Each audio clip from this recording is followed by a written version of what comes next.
Thank you, students. Ladies and gentlemen, please stand for the presentation of the colors by the John Hardin High School JROTC, followed by the playing of the national anthem by the John Hardin High School Band.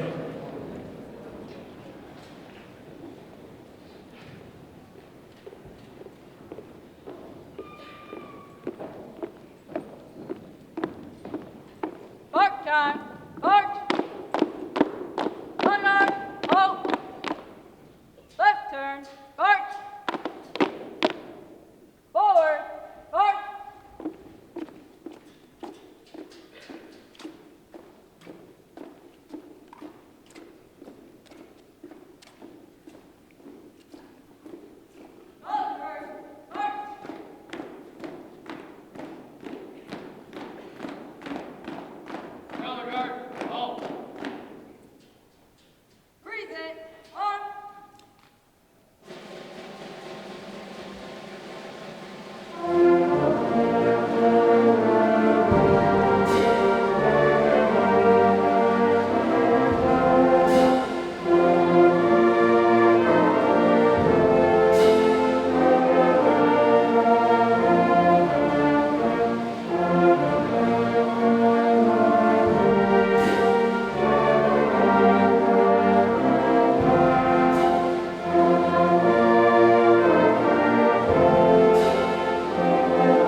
Mark time, march.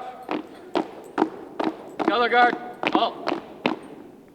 Left turn, march. Forward. March.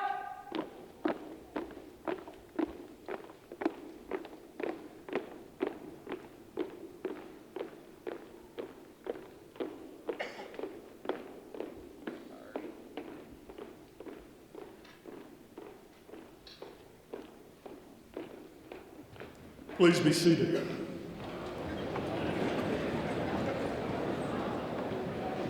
Ladies and gentlemen, the John Hardin High School Choir.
Veterans, distinguished guests, students, and staff, welcome to our Veterans Day program.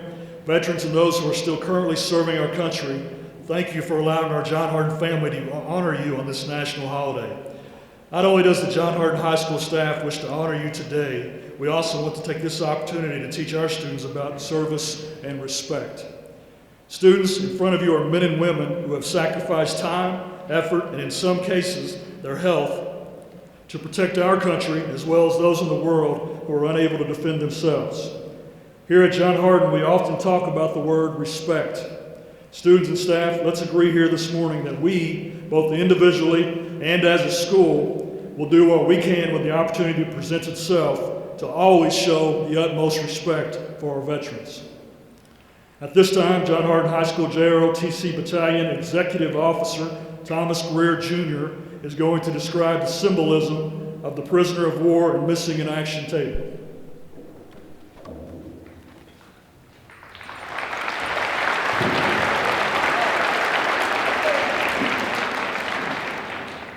Good morning, Bulldog family.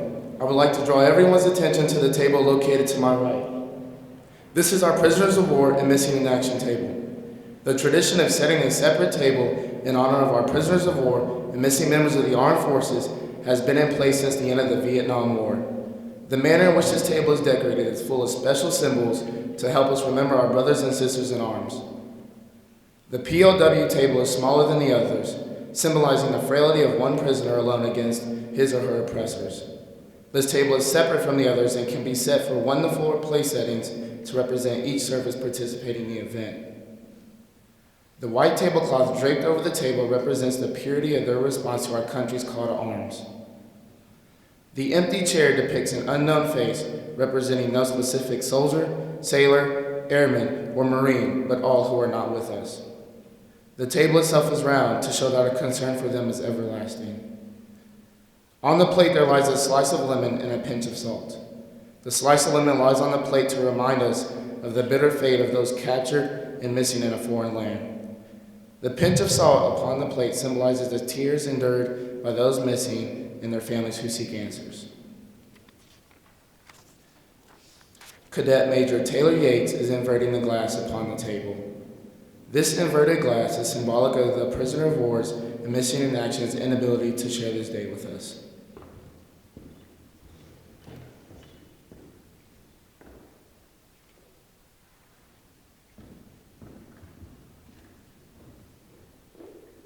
Cadet Second Lieutenant Michaela Crabtree is placing a single red rose.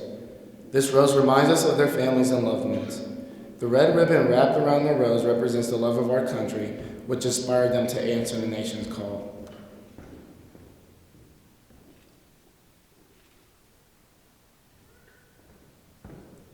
Cadet Second Lieutenant Leland Fuller is placing a black napkin. This napkin stands for the emptiness these warriors have left in the hearts of their families and friends. A Purple Heart medal can be pinned to this napkin.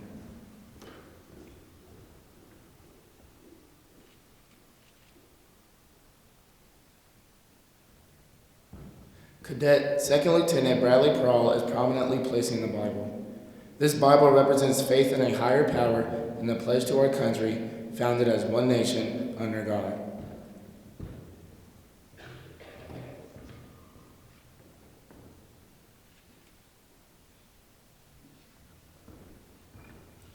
Cadet Second Lieutenant Michael Dahl is lighting the yellow candle.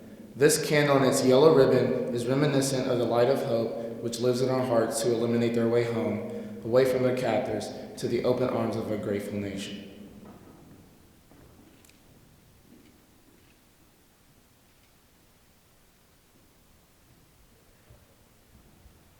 On this day, this table reminds us to never forget those soldiers who we have lost and helps us honor our memory of them. Please join me in a moment of silence.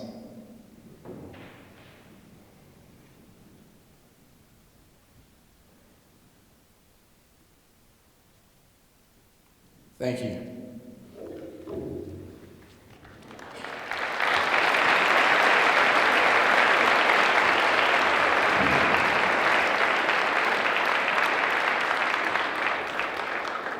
It is an honor this morning to introduce our speaker, Captain Joshua S. Pitcher. Captain Pitcher is a graduate of John Hardin High School. He started his career as an infantry officer at Fort Bragg, North Carolina, where he served as a platoon leader for the commander's personal security detail for 2nd Battalion, 508th Parachute Infantry Regiment, 82nd Airborne Division. While serving in the 2nd 508, he deployed to southern Afghanistan, Kandahar Province, in January 2012 and participated in Operation Enduring Freedom as a platoon leader in Delta Company, 2nd 508, before becoming wounded by an improvised explosive device while on a dismounted combat patrol during a major clearance operation of a Taliban command and control compound. Captain Pitcher underwent 13 months of intense rehabilitation at Walter Reed Military Medical Center before rejoining his unit in May of 2013. Captain Pitcher redeployed with Bravo Company to Afghanistan's Regional Command North in Balkh Province in November of 2013. After 9 months of conducting security force operations, he returned to Fort Bragg on August 2014. Captain Pitcher is currently teaching military science and leadership at his alma mater, Eastern Kentucky University, while finishing his master's degree in history. His awards and decoration include Ranger Tab, Senior Parachutist Badge, Air Assault Badge, Expert Infantryman's Badge, Combat Infantryman's Badge, Bronze Star, 2 Oak Leaf Clusters, and a Purple Heart Medal.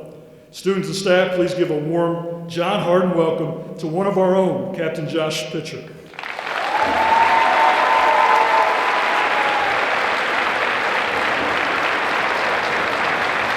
Thank you.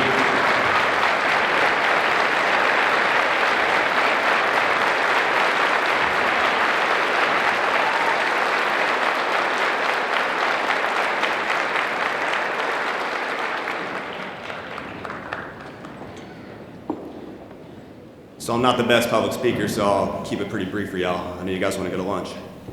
So not much has changed at John Hardin since I left in 2007. It still looks pretty new. When I was here, the entire facility was very new. But I can see that you guys have a lot more banners in the gym, and that's awesome. So keep up the great work. I'll keep listening on the radio for y'all.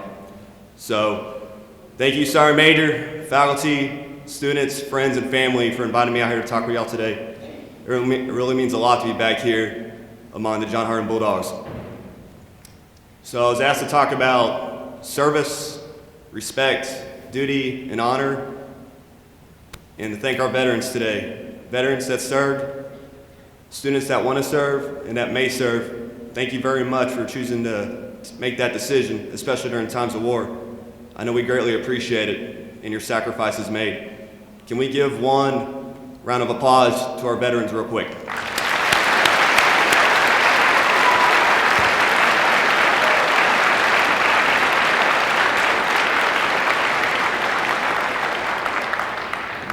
Now, the rest of the speech, this is to my flanks, to the students, the Bulldogs here. So when I was here in John Hardin from 2003 to 2007, it was just after a couple years of war in Afghanistan after September 11th attacks. I was a pretty average student at best. Didn't really have much direction other than the fact that I knew I was going to go and join the service. In 2007, I decided to go to college instead of enlisting to further my education and to see just what potential I can unlock. And I can't express the amount of gratitude I have for the faculty here for guiding me in making that decision to better myself as a citizen, as a human being in Kentucky. It really molded myself as an officer during my service as a paratrooper and a soldier. The one thing I want to drive home to all of you right now is that every single one of y'all has potential somewhere. Some of y'all know you want to be doctors, some of y'all want to be astronauts, lawyers, but some of y'all know your GPAs are not high enough to get into the big schools, and that's okay, because mine wasn't either. What I'm asking of each and every one of y'all is to don't give up. If you don't get the ACT score that you wanted the first time, try again. I was blown up and lost my leg less than a year in the service to my country. Most people told me, you can just get out and collect that paycheck. But that's not me. I knew I had to give back in some way or another, not as an act of revenge, but because my country needed me. And I also knew that if I didn't go back, somebody not as good as me was going to come and take that spot, commanding soldiers and paratroopers, and that wasn't going to happen. But adversity is a pretty big deal. For some of y'all, every day you go home, you wonder if you're going to have any food on the table. For some of y'all, next year you start your big chapter into your adult life. Let me tell you, enjoy your high school time now, because it does not get any easier when you have a paycheck. Trust me. Back to service. It doesn't matter what you do. You could be a soldier, sailor, airman, Marine, Coast Guard man, policeman, doctor, lawyer. Service to your country is about giving back to society. Not so much putting a uniform on, but taking what you do today or tomorrow, making it better. And that can be at any type of job. Farmer, coal miner, clerk at a gas station, doesn't matter. But if you make one person better than what they were yesterday, then you're doing service to your country. Now, I said I'd keep it brief. I held my promise. That's all I got today. Thank you.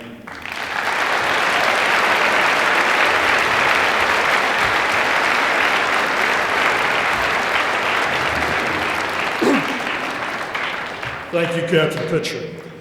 To conclude our presentation today, I'm going to escort our veterans out of the gym along with Captain Pitcher. Students, as these veterans exit, let them know one more time how much they are appreciated by everyone here at John Hardin.